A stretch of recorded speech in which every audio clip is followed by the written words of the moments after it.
Сәлеметсіздер ме достар? Бухгалтерлік жазбалар туралы айтып кетейік.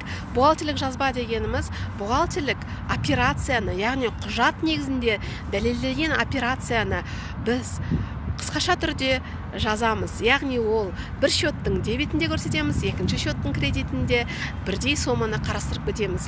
Және дебет деген нені білдіреді? Дебет деген келіп түседі деген сөз, кредит деген кетеді деген білдіреді.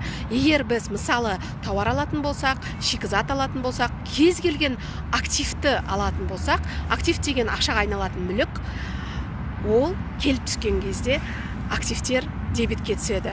Тауар келгенде дебетке түседі, шикізат келгенде дебетке түседі, мүлік келгенде дебетке түседі. Ал кредитте біз нені көрсетеміз? Кредитке осы активтер кімнен келді, соған қарыз екенімізді көрсетеміз. Мысалы, егер бұл жеткізуші болса, жеткізушіге деген қарыз кредит бойынша пайда болады.